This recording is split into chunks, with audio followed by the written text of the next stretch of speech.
오늘은 다 같이 에베소서 4장 30절에서 32절까지 하나님 말씀이 되겠습니다. 에베소서 4장 30절에서 32절까지입니다.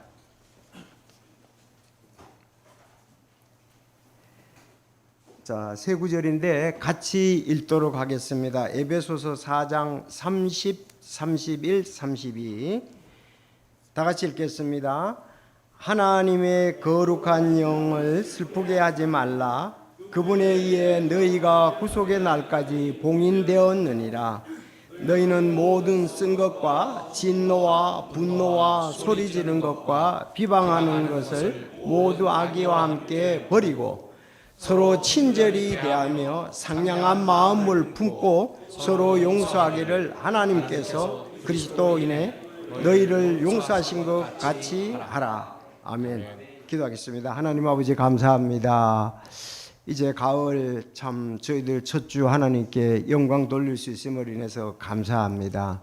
특별히 가을은 곡식이 익어가며 곧 이제 추수를 할 때인데 저희들도 하나님 보실 때에 좋은 열매로 잘 익어가는 그리스도인들 성장 성숙하게 주여 인도해 주시옵소서.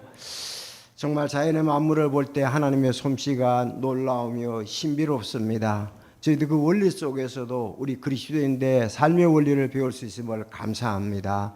만물을 창조하신 하나님께서 정말 우리 이 땅에 또 태어나게 하시고 영존하는 생명을 주셔서 영원히 주님과 함께 살 수 있음을 인해서 감사를 드립니다. 계속 주님께 크게 영광을 돌리며 천국에서도 주님을 찬양하며 영원히 함께 있을 우리 상속 유업으로 인해서 감사를 드립니다. 오늘 복된 예배 주님 훈명하여 주시고 참 놀라운 복으로 함께하여 주시옵소서. 저희들 위를 바라보며 승리하는 그리스도인 삶 살게 하여 주옵소서. 오늘 참 여러 가지 사정으로 인해서 오지 못한 성도들도 있습니다. 어디 있든지 주님의 인도하심을 받게 하여 주시옵소서. 특별히 참 군문에 있는 형제들 더위 가운데 고생을 하고 있는데 하나님의 긍휼하심이 함께 하셔서 참으로 그들이 그 인내를 가지게 하여 주시고 또 전우회를 가지고 서로 그 훈련들 또 군생활을 잘 할 수 있도록 주님 은혜 베풀어 주시옵소서. 오늘 또 사랑하는 성도들 함께하게 해주셔서 감사합니다. 언젠가는 참 주님께서 우리를 데리러 오실 텐데 두세 사람이 내 이름으로 모인 곳에 나도 그들 한가운데 있다고 하신 약속을 해서 감사합니다. 오늘 예배에 주님 함께 하심을 믿고 또 이 말씀으로 크게 영광 돌리기 원하오니 선하게 인도하여 주시옵소서.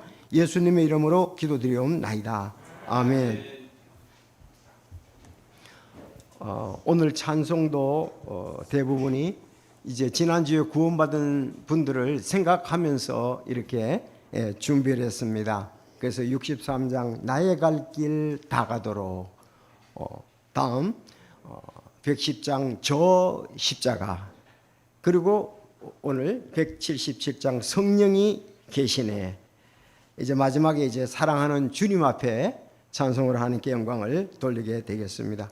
우리 지난 두 주일에 걸쳐서 7명이 구원 후 첫 순종인 침례를 받았습니다. 이제 침례를 받은 성도는 무엇을 해야 할까요? 또 어떤 삶을 살아야 할까요? 어제 내가 구원받고 침례받았으니 무엇을 하고 어떠한 삶을 살아야 될까 아마 좀 그 방향을 제시해 주기를 원할 수 있습니다. 성경에서 좋은 예는 사도행전 2장 41절에서 42절에서 찾아볼 수가 있습니다.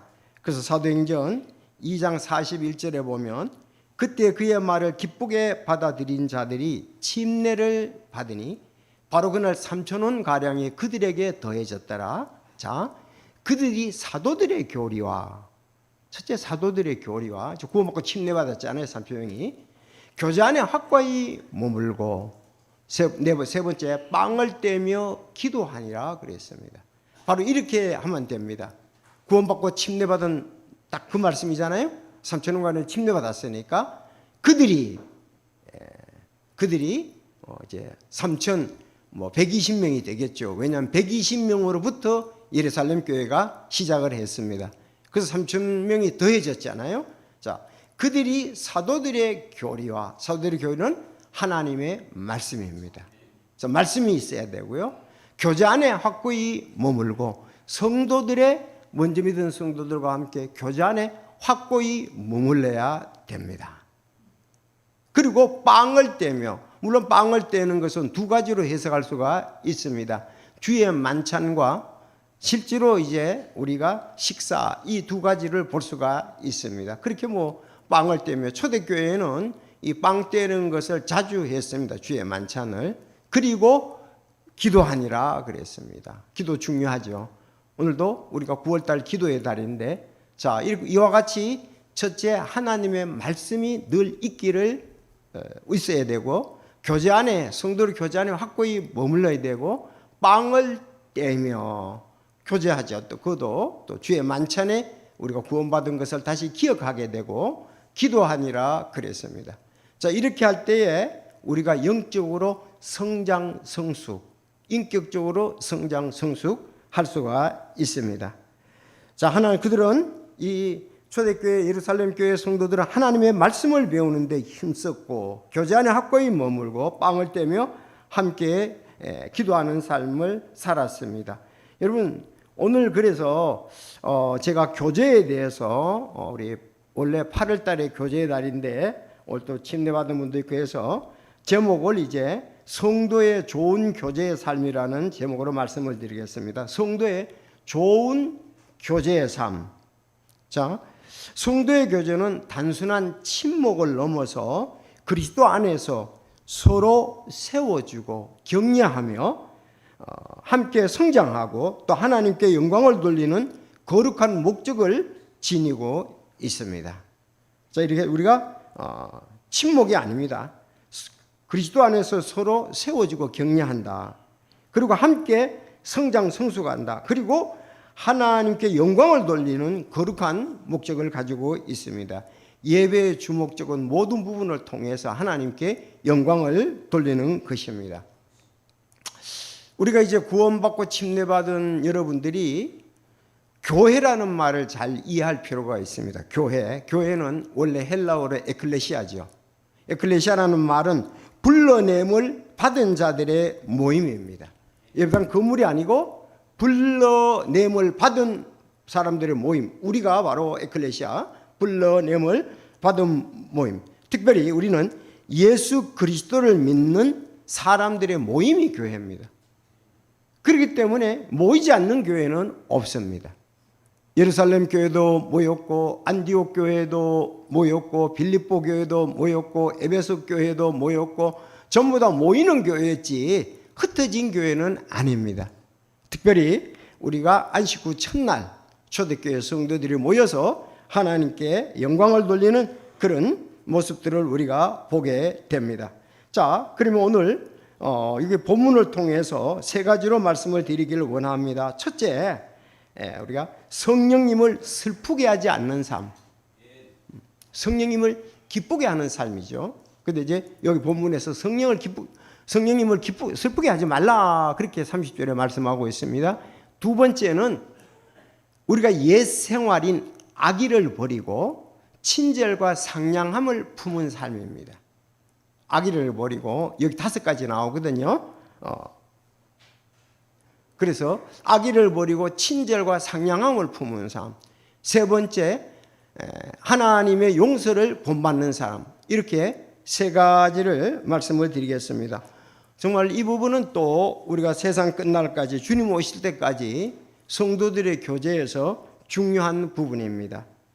첫째, 성령님을 슬프게 하지 말라 그랬습니다. 30절 그 보면은 하나님의 거룩한 영을 슬프게 하지 말라. 그분에 의해 너희가 구속의 날까지 봉인되었느니라. 자, 조금 설명을 드릴게요. 하나님의 거룩한 영을 슬프게 하지 말라. 여기 하나님의 거룩한 영은 뭐죠? 예, 성령님입니다. 알았죠? 하나님의 영, 그리스도의 영, 예수 그리스도의 영, 그분의 영, 이렇게 성경에는 많이 나옵니다. 전부 성령님을 말씀하고 있는 부분입니다. 아셨죠? 그러니까 하나님의 거룩한 영이다. 성령님을. 그 성령님을 기쁘게 하지 말라. 그분에 의해, 성령님에 의해 너희가 구속의 날까지 봉인되었느니라. 여기 구속의 날은 뭐 우리가 구원의 날까지 이렇게 둬도 됩니다. 구원의 날, 우리가 이제 이 땅을 떠나서 주님을 만나는 그 날까지 성령에 의해서 우리는 봉인되었다. 이 봉이라는 말이 교회 오래 다녀도 참 이해하기 어려운 단어예요. 이 도장 찍었다는 말이거든요. 쉽게 말하면 봉인되었다는 말은 우리가 봉인이라고 하면은 편지의 뚜껑이 막혀진 것을 봉인이라는데 사실 그거보다도 스탬프 이렇게 도장 찍은 것을 말하고 있습니다. 굉장히 교리적으로 구속의 날까지 봉인되었다 이렇게 우리에게 얘기를 하고 있습니다. 그래서 성령을 슬프게 하지 말라 그랬어요. 에베소서 본문이 이제 에베소잖아요. 1장 13절에도 보면 너희도 진리의 말씀 곧 너희의 구원의 복음을 들은 뒤에 그리스도를 신뢰하였고 너희가 믿은 뒤에 또한 그분 안에서 약속의 저 거룩하신 영으로 봉인되었는데 그랬습니다. 여기서도 저 거룩하신 영, 이것도 성령입니다.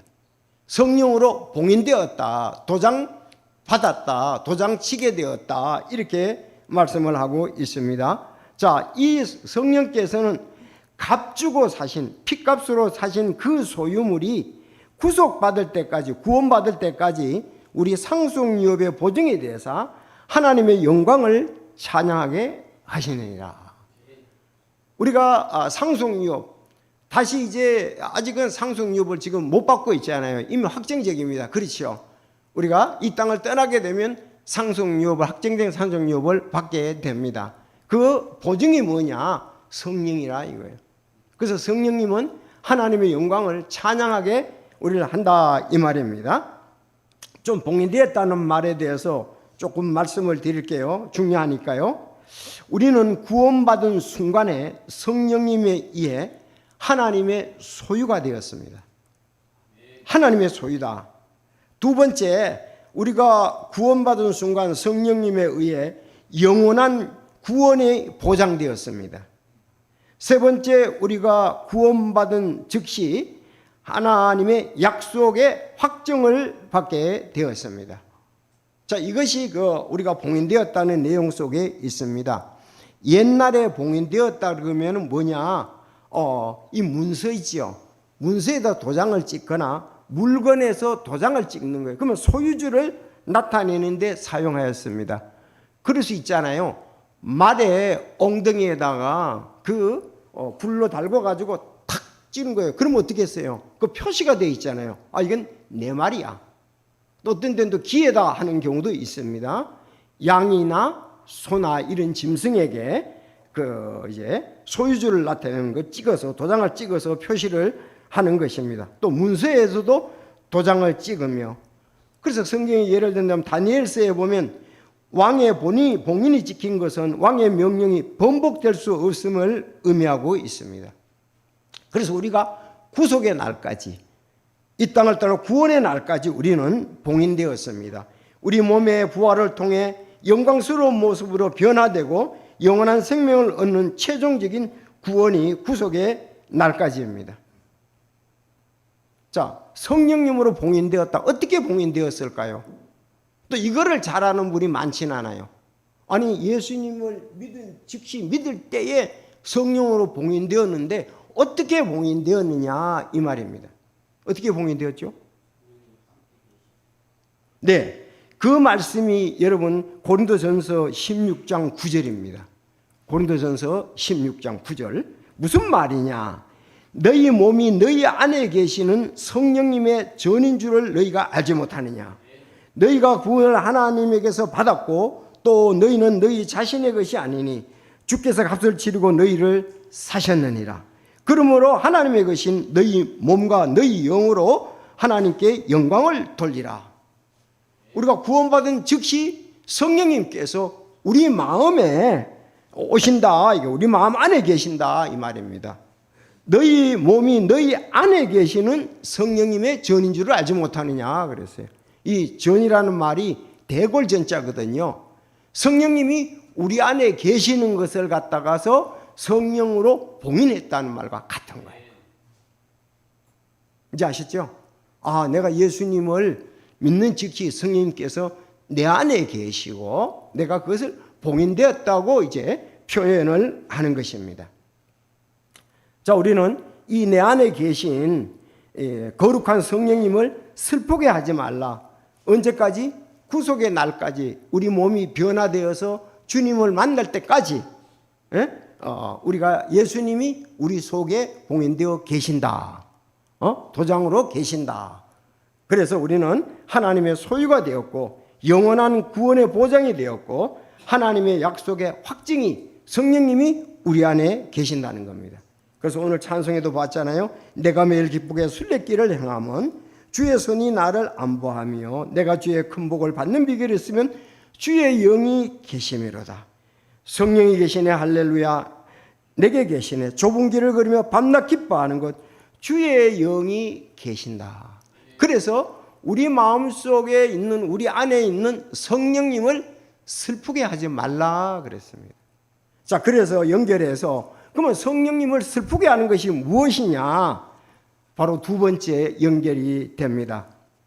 모든 악의를 버리고 친절과 상냥함을 품은 삶이 되어야 됩니다.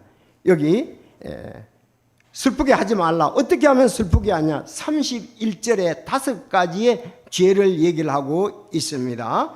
자, 너희는 모든 쓴 것과 첫째, 두 번째 진노와 세 번째 분노와 네 번째 소리 지르는 것과 다섯 번째 비방하는 것을 이 5가지를 모든 악의와 함께 버리라 그랬어요. 버리라. 버리고 우리는 어떻게 해야 되느냐? 오히려 서로 친절히 대하며 상냥한 마음을 품고 그랬습니다. 이 친절히 대하고 상냥한 마음을 품는 것은 성령을 기쁘게 하는 겁니다. 성령을 슬프게 하는 거 5가지. 이걸 버려야 됩니다. 사실 이건 예성품이기 때문에 우리한테 아직 있거든요. 이것이 밖으로 나오거나 이것이 활성화되지 않도록 해야 됩니다. 이거는 죽어야 되는 거죠. 약화돼야 되는 겁니다. 그래서 쓴 것 조금 자세하게 보면 우리 마음속에 있는 악한 것, 예성품을 말하는데 쓴 것, 여러분 쓴 것 있잖아요. 뿌리 깊은 원한과 앙심입니다. 이게 있으면 우리 마음속에 쓴뿌리가 있는 거예요. 쓴뿌리가 없어야 되거든요. 그렇죠? 여러분 뿌리 깊은 원한과 앙심이 있습니까? 형제에게 그렇게 있습니까? 부모에게 있습니까? 직장 동료에게 있습니까? 이웃에게 있습니까? 이거 참 이거 무서운 거예요. 쓴뿌리가. 쓴뿌리 그야말로 원한과 앙심이 있는 거예요. 원한과 앙심이 이거 해결되지 않으면 언젠가는 이게 표출되면 사회적 문제가 되는 겁니다. 그래서 쓴 것 가장 깊이 묻힌 원한과 앙심이요. 둘째 진노, 갑작스럽게 폭발하는 분노가 진노입니다. 다음 이제 또 분노, 오래 지속되는 증오와 악입니다. 이게 분노 상당히 오래가요. 소리를 지르는 것, 언쟁시에 거친 말 하는 것, 그리고 비방하는 것, 즉 남을 헐뜯고 욕하는 거예요. 자, 그리고 이 모든 것을 포함하는 악이 그랬어요. 악이 모든 것을 포함하는. 여러분 이것이 예성품이거든요. 이거 예성품에 의해서 지배받지 말고 이제 예성품에 이런 것들은 어떻게 하냐? 성경 여기서 보니까 따라합시다. 버리고. 이건 버려야 돼요. 버리게. 옛날에는 아마 이거에 지배를 받고 대부분에 살아가는데 이제는 버리라. 쓰레기같이 버리라 이 말입니다. 그리고서 품어야 될 게 뭐냐? 가져야 될 게 뭐냐? 서로 친절히 대하며 상냥한 마음을 품고 그랬습니다. 자, 우리는 성령님을 슬프지 하지 않기 위해서 우리가 버려야 할 제목들, 새롭게 실천해야 할 덕목을 대조적으로 우리가 보았습니다. 자, 이제 쌍둥이 서신이라고도 우리가 말하지요. 에베소의 쌍둥이 서신은 골로새시죠. 그렇죠? 골로새잖아요. 골로새. 에베소하고 골로새는 쌍둥이 서신이다. 또 옥중 서신이다. 이렇게 얘기하잖아요. 거기서도 똑같이 골로새 3장 7절에 너희도 그것들 안에서 살 때에는 한때 그것들 가운데 걸었으나 이제는 너희도 이 모든 것 즉 분노와 진노와 악의와 신성모독과 너희 입에서 나오는 모든 더러운 대화들을 내버리라 그랬습니다. 똑같아요. 그래서 이거는 옛날에는 그 가운데 살고 우리가 그 가운데 걸었다 이 말입니다. 자, 이제 구원받고 침례받은 여러분들 잘 생각하시기 바랍니다. 지금까지는 우리가 한때 살 때에는 그렇게 걸었으나 이제는 구원받고 새로운 피조물이 되었으니 이제는 너희도 이 모든 것, 즉 분노와 진노와 악의와 신성모독과 너희 입에서 나오는 더러운 대화를 내버리라. 아까도 버리라 그랬잖아요. 지금도 내버리라 그랬습니다. 여러분, 이게 바울이 에베소 교회, 골로새 교회, 지금 승리교회도 마찬가지잖아요. 저도 마찬가지잖아요. 아직도 우리가 옛 성품이 있습니다. 이제는 이것을 내버려야 된다 이 말이에요. 내버려야 돼. 이거를 좋은 것으로 품지 말라. 그렇게 얘기를 하고 있습니다. 베드로도 마찬가지로 강조를 하고 있어요. 베드로전서 2장 1절에 보면 그러므로 모든 악의와 모든 교활함과 위선과 시기와 모든 비방하는 말을 버리고 새로 태어난 아기들로서 말씀에 순전한 저절을 삼아라. 이것은 너희가 그 저절로 말미암아 성장하게 하려 함이라. 그래서 오늘 버려야 될 것, 우리 이 악의, 시기, 비방하는 말, 모든 악의, 교활한 마음, 이 부분들입니다. 자, 그래서 이 부분들을 버리지 않으면 어떻습니까? 성도의 좋은 교제를 할 수가 없습니다. 집에서도 좋은 교제를 할 수가 없습니다. 즉 사회에서도 좋은 교제를 할 수가 없습니다. 자, 우리가 흔히 사람들이 이렇게 얘기하죠. 당신은 교회 다니면서 말이지 그렇게 쓴 뿌리가 있느냐, 그런 앙심과 원한을 가지고 사느냐, 당신은 왜 이렇게 언쟁에 거친 말을 하고 욕을 하고 헛듣고 그렇게 하느냐, 그렇게 보통 얘기를 하잖아요. 이제 교회 다니면 안 그래야 되지 않느냐, 맞긴 맞거든요. 근데 아직도 우리가 옛 성품이 있거나 변화되지 않아서 그랬습니다. 이 부분이 우리는 그 악의들을 버려라 그랬습니다. 버려라 그랬습니다. 베드로도 버려 그랬고 골로새 교회에서도 버려 그랬고 에베소도 교회에서도 버리라 그랬습니다. 에베소 4장 29절에는 부패한 대화는 결코 너희 입 밖으로 내지 말고 오직 세워주는 일에 좋은 쓸 것만 말하여 그것이 듣는 자에게 은혜를 끼치게 하라 그랬어요. 여러분, 악의, 전체적으로 악이라고 볼 수 있는데 악의 반대는 선이겠죠. 당연히. 그렇죠. 자, 악의는 마음속에 있는 우리 옛 성품에 의해서인데 이건 이기적이고 파괴적인 것을 의미합니다. 선의는 하나님으로부터 오는 이타적이고 정말 건설적인 성품과 행위들을 의미한다. 이렇게 볼 수가 있습니다. 그런데 언제 이것이 또 발동할지 몰라요. 그렇죠. 우리가 언제 이런 어려운 상황이 오고 이해관계가 있으면 막 이런 것이 폭발하게 되어 있거든요. 그래서 오늘 좋은 교제를 하려면 이런 부분을 알고 버리고 새로운 것을 충만하게 해야 되겠죠. 저도 이 부분을 위해서 기도를 하고요. 저뿐만 아니라 바울도 이 부분을 위해서 기도를 했습니다. 이건 기도밖에 없어요. 그래서 5가지 악이, 모든 악이 더 많습니다. 내버리고 이제 품어야 될 것이 뭐냐 이거예요. 품어야 될 것이 뭐냐. 자, 우리가 실천해야 될 거, 이거 친절함과 상냥한 마음이다 그랬습니다. 따라합시다. 친절함. 상냥한 마음. 사실 교회 다니는 사람분들이 안 다니는 보다 이 부분에 있어 더 낫죠. 그렇지만 완전했다고는 아직 볼 수가 없습니다. 그렇죠. 그래도 교회 다니는 사람이 다른 사람들하고 인격적으로 대화면에 있어서 그 표정도 그렇고 친절합니다. 이 타인에게 따뜻하고 관대한 태도예요. 상냥한 마음, 부드럽고 동정심이 많은 마음. 실천해야 돼. 그 다음에 이제 용서입니다. 이런 것은 성령님을 기쁘게 해드리는 것입니다. 성경은 우리가 화와 분노의 옷을 이제 벗어버리고 그리스도로 옷 입어야 된다. 성령님의 인도하심을 따라야 된다고 말씀을 하고 있습니다. 그래서 같은 에베소 4장 22절에 보면 그렇게 지금 앞에 보면 그렇게 나오거든요. 옛사람을 벗어버리고 새 사람을 옷 입으라. 알았죠?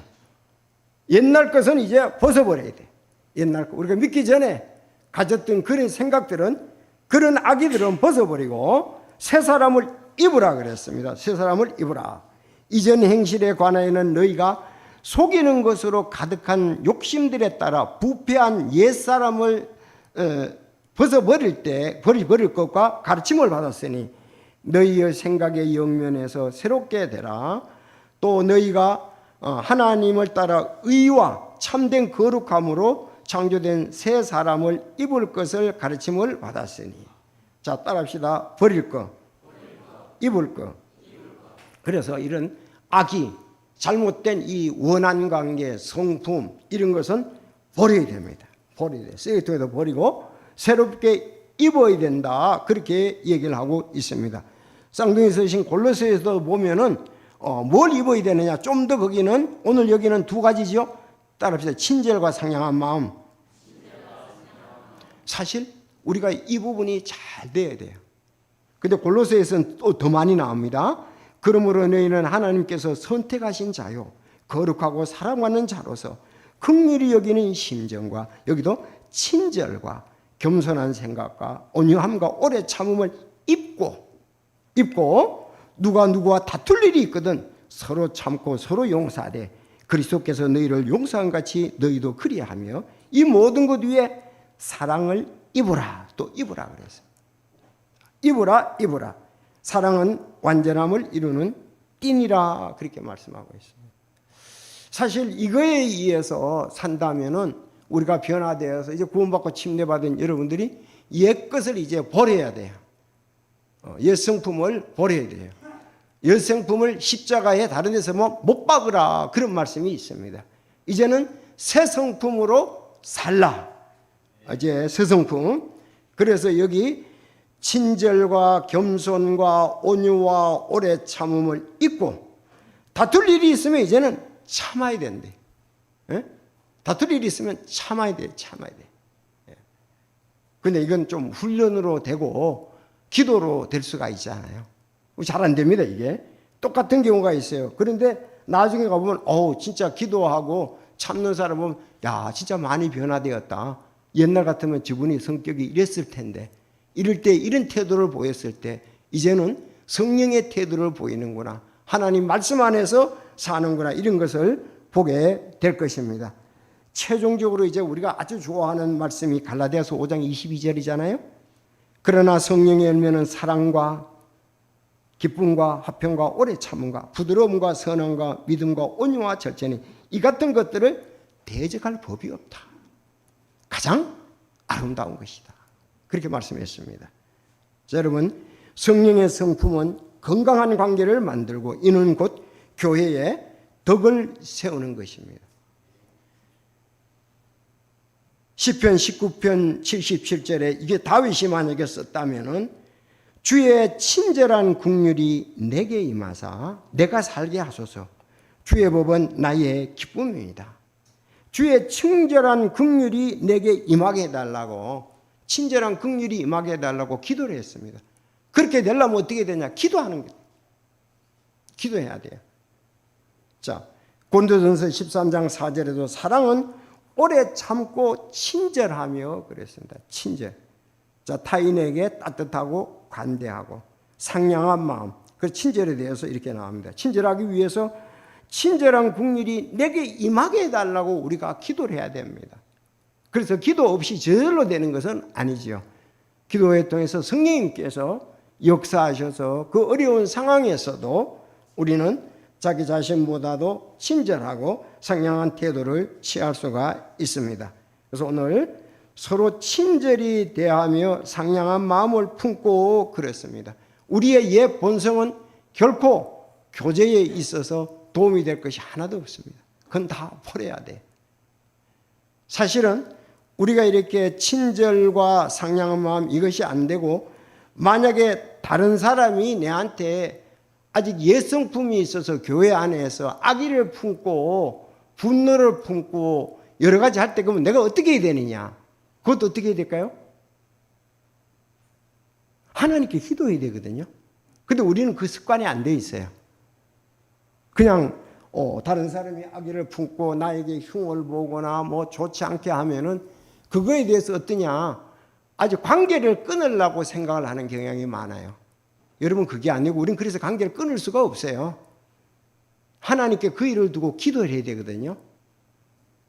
저 형제가, 저 자매가 내게 이런 태도로 보이는데 하나님 어떻게 대응하고 어떻게 반응하면 좋을까요? 이럴 때 나는 어떻게 될까요? 그게 기도한 거예요. 주의 친절한 긍휼이 내게 임하게 해달라고.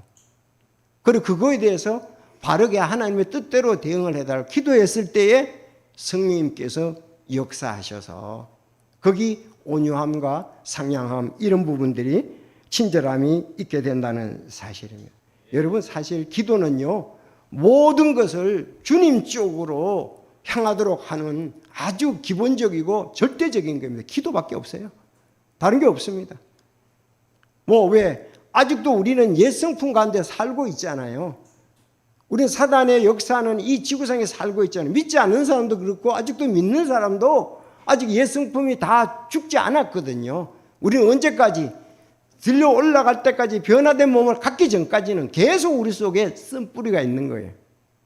그래서 쓴뿌리를 우리는 기도하면서 십자가에 못 박고 잠재우고 말씀을 통해서 성령의 그 기쁜 것들을, 그 성령의 열매를 드러내므로 그런 것을 약화시킬 수가 있죠. 기도밖에 없습니다. 여러분, 교회 안에서 또 관계에서 섭섭하기도 하고 오해도 있고 그럴 때 우리 어떻게 해야 될까요? 기도입니다. 기도하면 성령님께서 역사해 주십니다. 알았어. 너가 당하는 거 그거 나도 알아. 나도 그걸 알고 고치려고 그를 역사를 하거든. 넌 참고 기다려. 그렇게 응답을 해 주실 것입니다. 사실 우리가 살아가면서 가족 관계도 그렇고 여러 가지 어려운 일들이 한두 가지가 아니죠. 왜냐하면은 이해관계와 경험들이 서로가 다 다르다고요. 그리고 우리도 그렇게 한다니까요. 솔직히 이거에 대해서 난 그렇지 않습니다 그런 사람은 여기 한 분도 없습니다. 제자들도 그랬었고요. 그러나 제자들이 성령 충만하고 말씀 충만할 때에 그런 부분들은 버려졌고 새로운 성품으로 살게 되었다는 사실입니다. 성경에 보면 친절한 것, 정말 보아스라는 이 훌륭한 형제가 있었지요. 나오미를 따라 이스라엘에 돌아온 며느리 룻은 가난한 이방인 과부였습니다.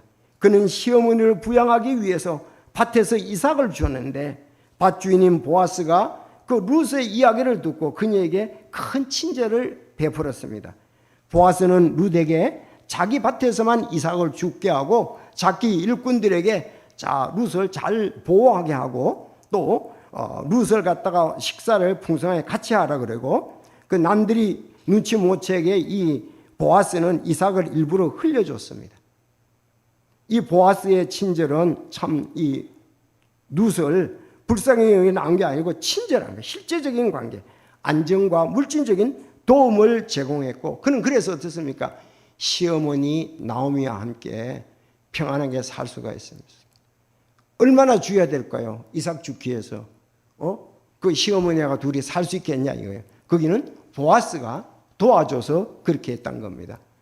이런 부분들이 우리가 정말 살아갈 때에 풍성한 삶, 은혜의 삶, 보람 있는 삶이 될 수가 있었죠. 보아스 같은 마음을 갖기 쉽지 않거든요. 왜? 우린 다 아직도 본능에서 이기적이라고 그래요. 자기 거를 손해보려고 하지 않단 말이에요. 보아스는 사실은 양식은 풍족이 있는 하인들도 있고 했었는데 그는 먹을 것을 주고 룻에게 그를 또 보호하기도 하고 음식도 같이 나눠 먹으려 했고 보호하기도 하고 또 일부러 피로도 공급해 줬던 것을 볼 수가 있습니다. 그래서 이렇게 우리가 서로 친절히 대하며 상냥한 마음을 품고 그렇게 보았습니다. 자, 제가 이제 한 좋은 예가 있더라고요. 그 랍비 시몬은 가난한 이웃이 자존심 때문에 도움을 청하지 못하는 것을 알게 되었습니다. 그는 이웃의 문을 직접 두드리지 않고 매일 밤 몰래 그 집 앞에 음식과 돈을 갖다 놓았습니다. 이웃은 누가 자신을 돕는지 몰랐습니다. 그런데 그 도움 덕분에 힘든 시기를 이겨낼 수가 있었습니다. 자, 그는 이렇게 이야기는 생색내지 않는 친절의 중요성을 가르칩니다. 진정한 친절은 보상을 바라지 않으며 상대방의 존엄성을 지키기 위해 드러내지 않고 조용히 베풀었다는 것입니다. 이렇게 할 때에 한 영혼 한 영혼이 우리도 쓸 수가 있는 것입니다. 이게 바로 교회 안에서 이렇게 해야 될 일들이 아닙니까? 그렇죠? 참 이 부분에 대해서 더 우리가 기도하고 우리의 연약함을 하나님 앞에 아뢰고 도와달라고 우리는 주님 앞에 나가야 되리라고 믿습니다. 그래서 우리의 그 친절하고 상냥한 마음, 꼭 물질적이 아니라도요, 말로서도 그렇습니다.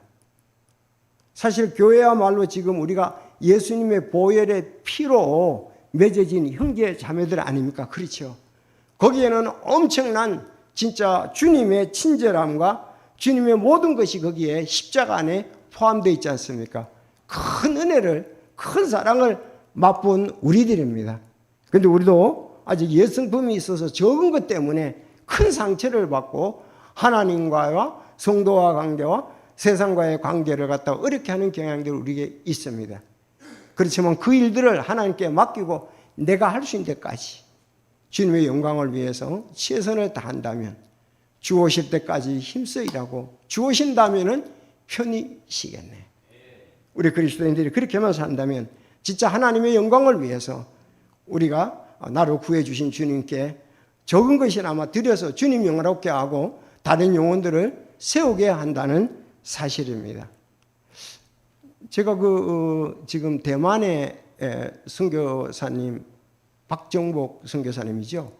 그 서신을 보니까 하민입니까? 큰 아들이 이제 둘째 딸이 이제 온유인데 하민이가 우울증이 있대요. 등치는 크잖아요. 그래서 그 선교 그 소식을 보고 참 마음이 짠하더라고요. 적응을 못하는 거죠. 이 선교사 자녀들이 그런 문제가 있습니다. 전부 가면은 낯설잖아요. 그래서 좀 우울증도 있고 또 딸도 이렇게 학업이 능력이 안정되지 못해가지고 그래서 이제 올 9월부터 한국에 나와서 검정고시를 해서라도 그들이 학업을 이렇게 했으면 좋겠다고 하민이 거예요. 이름이 아들이. 그리고 밑에는 이제 온유니까. 그래서 그런 얘기를 들을 때에 참 측은한 마음도 있고 긍휼의 마음도 있고 우리 자녀 같으면 어떻게 했어요? 참 선교사 자녀들이 그런 것이 어렵잖아요. 부모 따라다니면서. 그래서 때로는 그런 그 자녀들에 대해서 우리가 주님을 섬기면서 또 이렇게 개척교회 어려운 목사님들도 다 마찬가지 그런 경우들이 참 많아요. 왜 부모님 따라하는데 자라다 보니까 환경이 그걸 뒷받침 못 해주는 경우들이 있습니다. 그래서 9월 달에 이제 한국에 나와서 1년간, 이제 6년이 됐대요. 대만에 간 지가. 이제. 그래서 9월부터 나와서 이제 다음해 7월까지인가 이렇게 한국에 있다가 돌아간다는 얘기를 하고 있습니다. 그 참 자녀들의 그래도 자기 스스로가 서서 독립할 수 있도록 해주는 것이 부모가 해야 할 일 아닙니까? 그렇죠.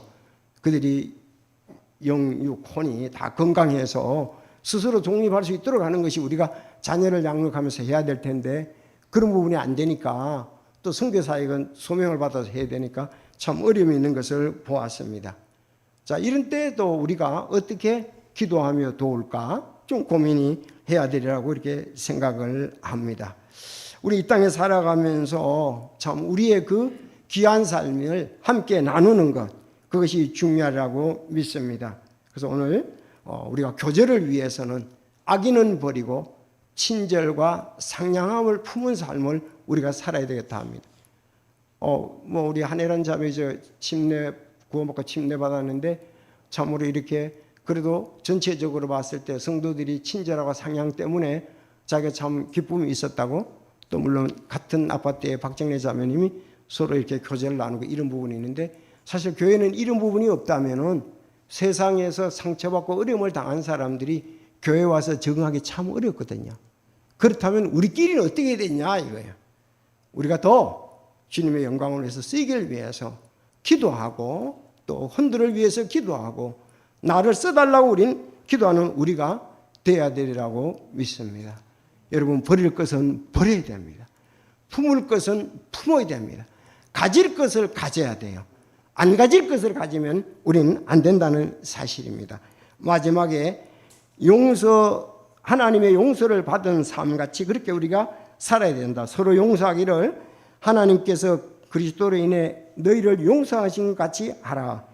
용서가 없으면 어떤 모임에서도 그 모임이 정상적으로 활성화되지는 않습니다. 용서. 이 용서라는 단어가 뭐냐? 제가 이렇게 찾아보니까 헬라어로서는 두 가지인데, 어떤 사람이 그 품삯에 대해서 안 받는 거, 돈 문제에서 면제해 주는 거, 그거를 얘기를 하고, 죄에 대해서 그것을 죄와 품삯 이런 부분을 면제해 주는 걸 얘기해. 없는 것 같이 해준 게 용서다 이 말입니다. 나에게 그 문제를 일으키는 그런 빚에 대해서 그것을 용서해 주는 것, 죄에 대해서 그 부분에 대해서 다시 그것을 거론하지 않는 것, 그런 부분들을 얘기를 하고 있습니다. 자, 그래서 골로새서 3장 13절에 누가 누구에게 불만을 가질 때 서로 참고 서로 용서하되 그리스도께서 너희를 용서같이 너희도 그리하라 그랬습니다. 기준이 뭐라고요? 기준이, 용서의 기준이 예수님이 우리를 용서같이 하라 그랬습니다. 그러면 거의 용서 못할 일이 없을 것입니다. 우리는 죄인으로 태어나서 하나님 앞에서 완전 죄인으로서 하나님께 영광을 돌린 적이 없습니다. 자, 그래서 용서하기를 마태복음에 예수님도 말씀하셨어요. 너희가 사람의 범법을 용서하면 너희 아버지께서도 너희 죄를 용서하시려니와 너희가 사람의 범법을 용서하지 않으면 너희 아버지께서 너희 범법을 용서하지 아니하시리라. 그래서 마태복음 6장에 이렇게 얘기를 하고 18장에 가면 비유를 했습니다. 한 종이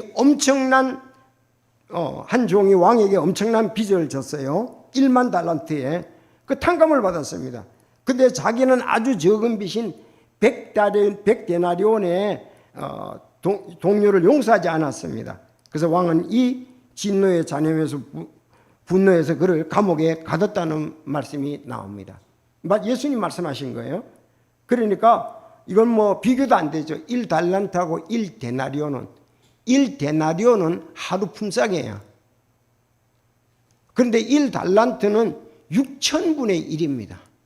6천분의 1.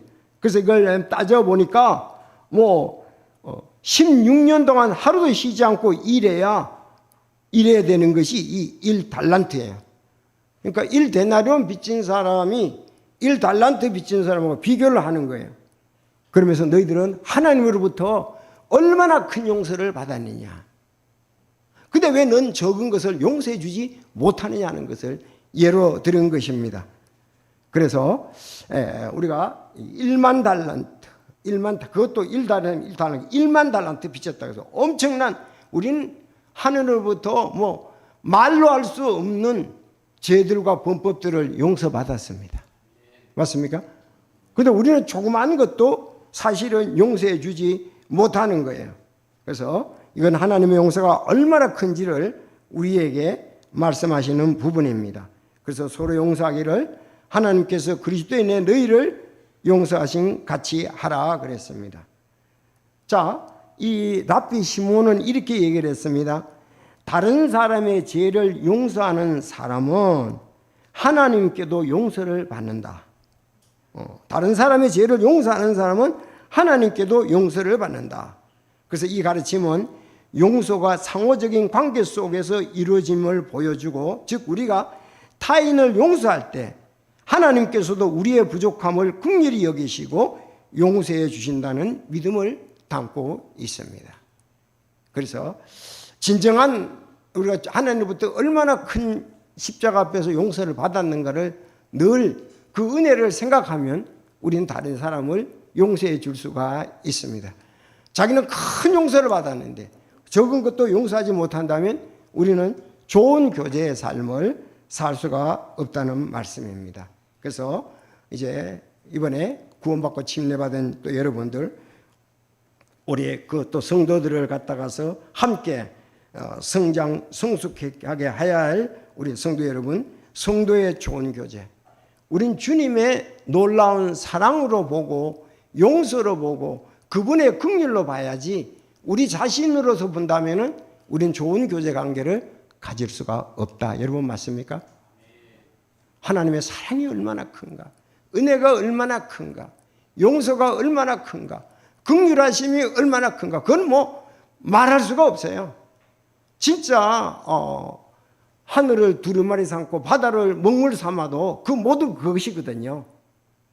근데 우리는 적은 걸로 인해서 상처와 받고 용서하지 못하는 이런 것 때문에 믿음의 삶에서 우리가 어려움을 겪어서는 안 되고, 기도하고 맡기고 더 좋은 그리스도인으로 성령의 열매를 맺는 삶을 간절히 사모하며 기도하는 우리가 되어야 될 줄로 믿습니다. 그래서 성령의 우리는 성품을 닮아서 할 때 참 많은 은혜를 끼치고 하나님의 영광을 크게 드러내는 우리가 될 줄로 믿습니다. 대체로 저는 그랬습니다. 교회마다 좀 다를 수 있지만 그래도 성도들이 또 외부의 사람들이 친절에 대해서 긍정적으로 보고 그런 거에 대해서 참 감사를 드립니다.